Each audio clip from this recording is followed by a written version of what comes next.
İsrail'e beşşeki mezzenc parêzgeha Quneytara li başûrê Sûriyê kontrol kiriye. Xiste bin kontrola xwe û tankên wê ketine nava gundê Hemêdiyê li wê parêzgehê xelkê gund ji ber belavbûna artêşa İsraîlê li navçeyê bi tirs tev digerin, newêrin weke berê karê xwe bikin.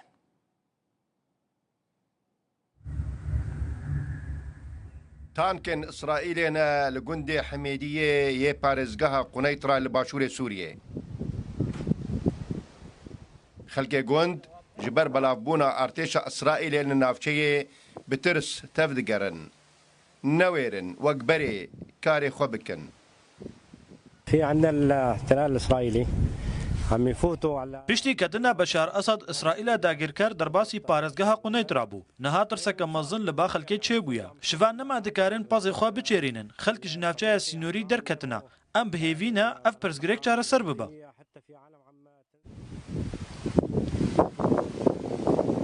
نهاش خيني داگیر کرنا بلنداهيان جولاني ارتش اسرائيلي 4 كيلومتر شپارزگاه قنيطره و زيده 2 كيلومتر شپارزگاه درعیه لباشور سوریه پشتی کتنا اسد داگیر کریه.